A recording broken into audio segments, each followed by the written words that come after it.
Welcome to dealing with secondhand items as a witch. So occasionally you're gonna find yourself with secondhand things. Some witches are really heavy into this and others not so much. And for this, I'm not necessarily talking just about tools. For example, you might find like an athame or something at like a secondhand shop or like your chalice or something.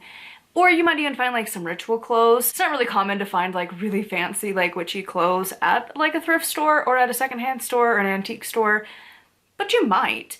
And if you do, you might want to do this, but also on the more mundane side, like if you bring in used furniture, this is something that you might want to keep in mind. The biggest thing when you decide to bring a secondhand item into your home is the mundane thing of keep it clean. So if you are bringing in furniture, like we recently just got two used couches.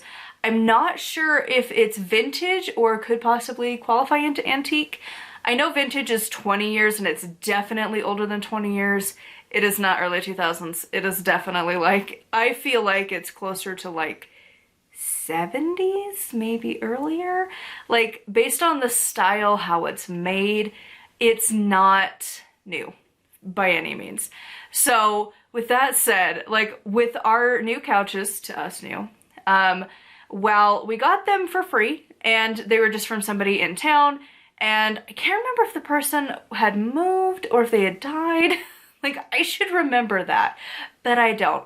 Because me and my husband both are scatterbrained, and I got distracted. They had a waterfall in their backyard, and I was obsessed.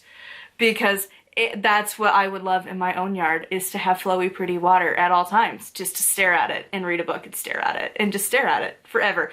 I'm obsessed with water. And so I'm just like, wants it. So I was so distracted while they were talking because I'm like, pretty. It's so pretty. So anyways, I don't remember.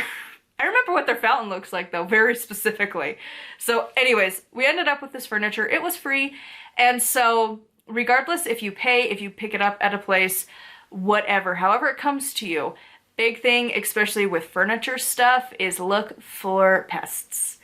People will often lie and they might not be aware, but like having dealt with bed bugs from when I very first got together with my husband, his apartment was infested, and that's the problem with apartment buildings, is it spreads from one to the next, to the next, to the next, and they just go through the walls and just cycle around.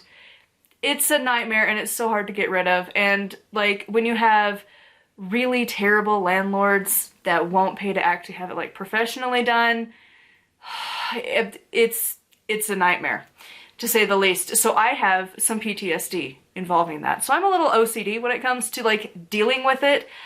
Every measure possible is dealt with. So for us, when we got our couches, mundane thing, first check for bugs. For bed bugs, usually want to check like corners, crevices. There's like, they leave like little black markings usually. And so there's just certain ways that you need to like go about it. So we did that, didn't find anything. And then also checking for just normal creepy crawlies because it had been sitting in the shed for I don't know how long. And again, didn't find anything. Then went through the like cleaning process. So depending on what items you've gotten, like if you like got clothes and you were dealing with some creepy crawlies, always throw it in the dryer first. It kills them, then wash them, then dry again. It's a pain in the butt, but it works. So what I did for our furniture is I vacuumed it all the way through.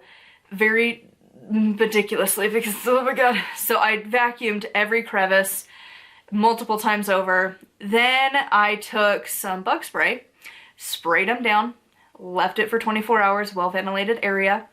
Then the next day I went and I cleaned it. I used a little bit of the like Tide stuff, Gain, whatever brand you prefer. Mixed a little bit of that with some warm water and just scrubbed it down. Other people will use like baking soda and vinegar. Be careful with bleach because it can change the color of things. But that's what I used. And I just used Tide. Or I think I have Gain. But whatever. We just call it Tide. It doesn't even have to be the brand. It's just the Tide. But like whatever. So you use your fabric cleaner stuffs. Wipe it down. And then let that dry. And then we had the horrible job of hauling it in. It barely fit through our door because Old houses were not designed for large doors. I don't know what idiot was like, why would we have a big door? Why would that be a thing? Sometimes rich people have the right idea and they have large doors. That would be great for furniture. But no, it like barely fit through the door. And so anyways, we got it in. And then comes the magical cleaning of it. And of course, if you were doing other items, like if you had like a chalice or something, clean it appropriately. If it's a horn that you've bought used, or if it's a ceramic mug, like there's different things. And of course you do need to check to make sure that it is safe.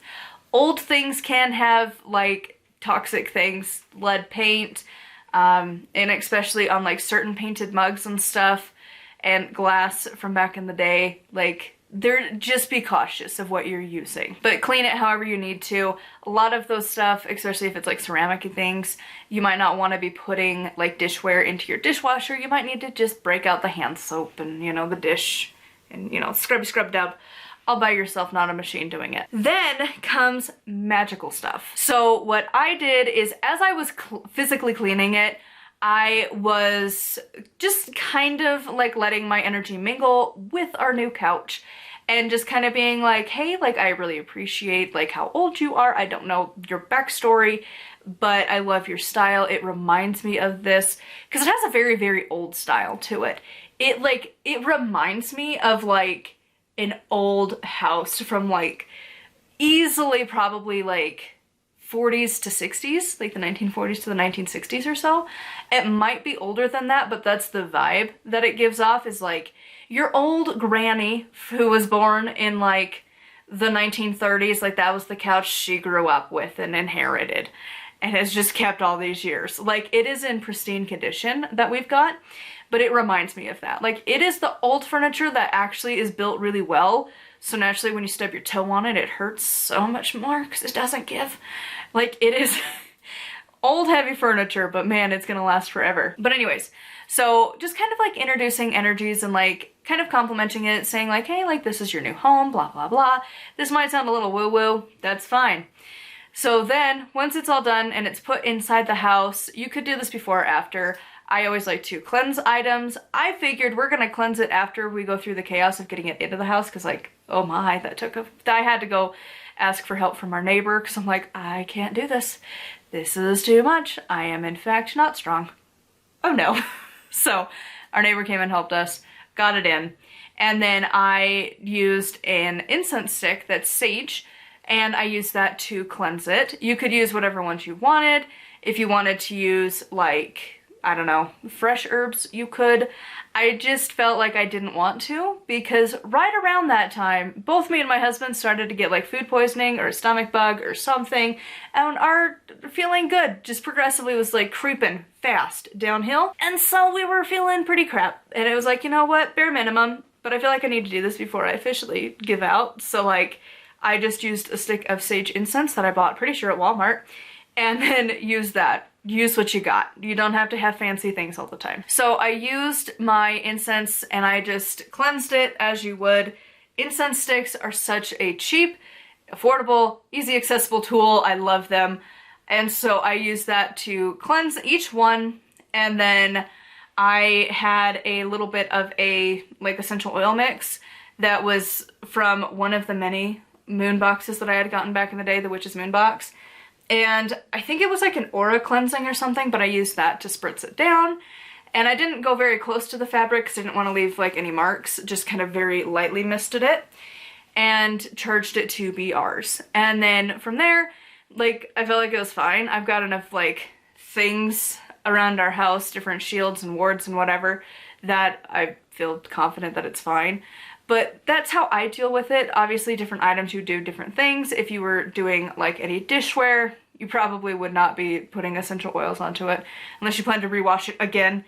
You might just use a little bit of like visualization, smoke, call it a day kind of a thing. Maybe blessed water you could use. You could also use sound if you wanted. My husband really doesn't like my singing bowl, so I haven't used it that often since we got together. For that reason, he hates it.